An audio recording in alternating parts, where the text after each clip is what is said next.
안녕하세요. 슬기로운 주식생활의 지덕입니다. 금일 11월 2일 특징 뉴스에 대해서 한번 알아보도록 하겠습니다. 첫 번째, NK맥스 빅파마 공동 임상 결과 탁월 NK 세포치료제 기술 수출 목전. 내용 좋았습니다.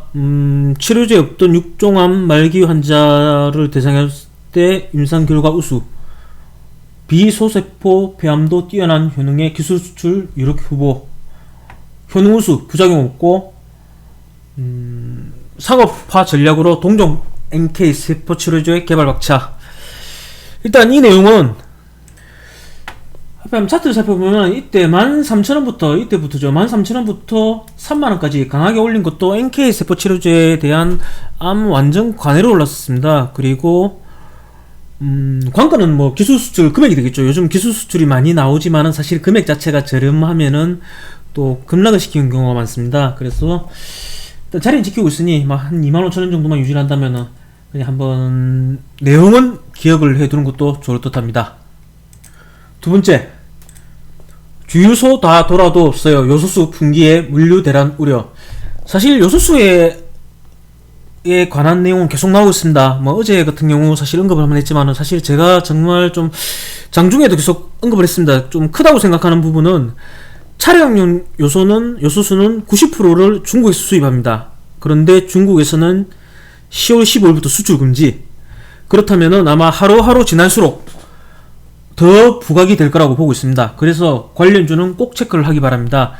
금일 장중에는 대정화금이 관련주로 떴다가 사실무근으로 다시 장 후반에는 폭락을 하기도 했지만은 아마 계속적으로 요소수에 관한 것은 나올 겁니다. 그렇다면은 계속적으로 꼭 체크는 해두길 바랍니다.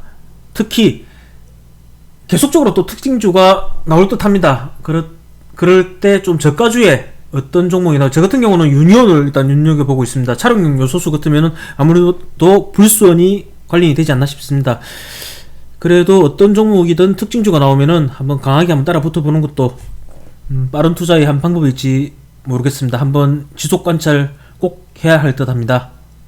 세 번째, 문 대통령 바이든이 첫 발언자로 픽, 물류 대란 공동 대응. 사실 바이든이 삼성에도 SOS를 한번 쳤었죠. 뭐 삼성뿐 아니고 글로벌 기업들의 모두 물류 문제로 한번 SOS를 했었습니다. 대장은 한솔로지스틱스, 그리고 삼성과 계약을 한 동방, 원 물류의 강자 KLN, KCTC, 그리고 제가 종목 탐구로도 올렸었던 태용로직스.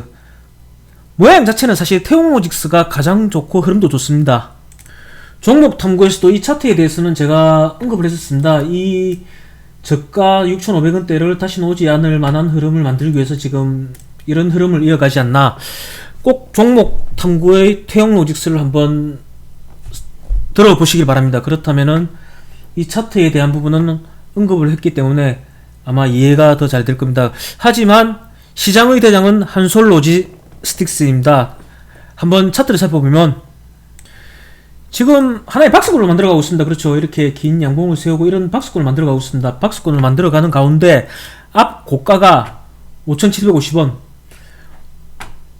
그리고 단기 박스권 상단이 5,430원입니다. 사실 5,750원하고 5,430원 같으면 갭 자체가 사실은 굉장히 낮죠. 사실 낮죠. 그렇기 때문에 아마 5,500원을 강하게 돌파를 한다면은 앞 고가인 5,750원까지 뚫는 것을 염두에 두고 차트를 봐야 할 것입니다.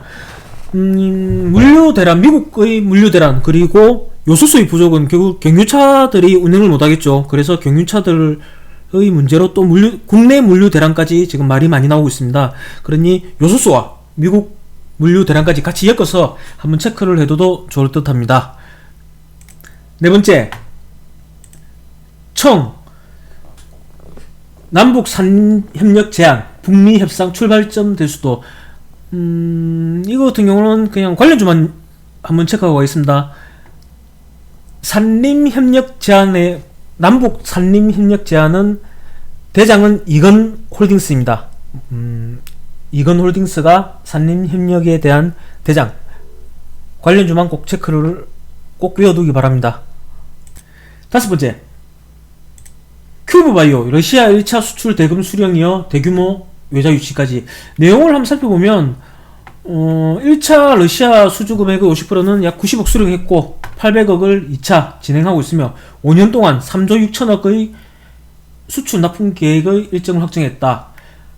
5년 동안 3조 6천억이면 사실 굉장히 크죠. 큐브바이오 같은 경우는 비상장입니다. 그래서 관련 좀 한번 살펴보면 큐브바이오 하면은 한주 케미칼 앤 홀딩스입니다.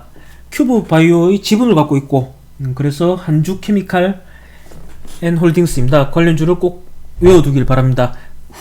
차후라도 큐브바이오 같은 경우 큐브바이오에서 어떤 계약 혹은 큰 성취에 대한 것이 있으면은 한주 케미칼 앤 홀딩스를 꼭 보길 바랍니다.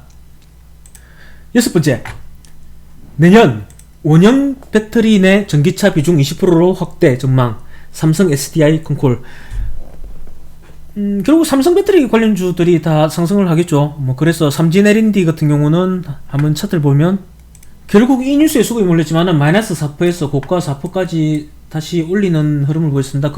또 그렇지만은 왜 그러냐면은 이 긴 양봉에 대한 지금 눌림이 진행 중이다 보니 아무래도 가볍고 눌림 진행 중인 이 종목에 수급이 강하게 몰렸습니다. 하지만 한번 살펴봐야 될 것은 TCC 스틸입니다. TCC 스틸 같은 경우는 원통용 배터리 소재의 독점 공급입니다. 그래서 사실은 가장 재료가 큽니다. 그리고 중요한 것은 항상 쌍바닥을 요즘 계속 언급을 하고 있습니다. 꼭 눈에 익히길 바랍니다. 이렇게 지금 쌍바닥을 만들어가고 있습니다. 저가인 7,620원만 지킨다면은 아마 쌍바닥에 대한 부분은 큰 무리가 없을 듯 보입니다. 그런데 지금 오늘 종가가 8,350원. 그렇다면 사실 7,600원까지 하면은 손절을 하게 된다면 너무 커 보이겠죠. 그래서 추세를 본다면은 이런 상승 추세를 이어간다면은 아마 7,800원 기준으로 7,800원만 지켜준다면은 이 상승 추세도 유지를 하면서 삼성 SDI 원통형 배터리의 확대에 대한 이슈도 아마 다시 또 부각이 될 수도 있을 거라고 보고 있습니다. 오늘 같은 경우도 특징주를 띄우고 다시 하락을 했지만은 특징주가 나왔었습니다. 그러니 지속 관찰할 수 있도록 바랍니다. 7번째, 프로스테믹스 세계 최초 줄기세포 엑소점 의약품 GMP 센터 완공. 내용은 좋았습니다. 글로벌 440조 재생의료 시장 정조준을 했고 첨생법 시설 허가 추진을 하고 있고 엑소점에 대한 임상 진입도 거의 가시화가 되어 있습니다. 일단 오늘 호가가 상당히 약해서 매수에 대한 것은 사실 못했는데 이 내용은 꼭 기억을 해두기 바랍니다. 그리고 프로스테믹스의 종목 특성은 사실은 올리는 힘은 강합니다. 하지만 호가가 너무 약해서 금일도 사실은 안 보는 게 맞지 않나 그렇게 언급을 드렸지만은 내용은 꼭 기억을 해두기 바랍니다. 8번째, 이재명 선대위 출범식서 1호 공약은 전환적 공정성장. 사실 예전에도 공정성장에 대한 것은 계속 나왔죠. 이미 이재명 같은 경우는 여당에서 후보를 낼 때도 공정성장을 1순위로 냈었습니다. 금일 상승을 봐도 알겠지만 대정은 정원의 시스입니다. 그리고 줌인터넷, 주연테크 등도 같은 테마건으로 한번 보면 좋을 듯 합니다. 어제 같은 경우는 홍준표가 또 메가MD가 나왔었죠. 계속해서 지금부터는 정책주를 꼭 체크를 하기 바랍니다. 지금 야당에서는 홍준표가 될지 윤석열이 될지 알 수가 없지만은 홍준표, 윤석열 말하는 것마다 정책주는 꼭 체크를 해서 매매를 좀 더 쉽게 할 수 있도록. 그리고 체크를 해야 되는 이유는 만약에 홍준표가 당선이 되었다 그렇다면 아마 정책주가 제일 먼저 튀기 시작할 겁니다. 그러면은 그런 정책주에 관한 것이 먼저 머리에 있어야 누구보다 빨리 매수를 하고 흐름을 체크를 할 수 있을 것입니다. 이상입니다. 내용이 좋았다면 구독과 좋아요 부탁드리겠습니다.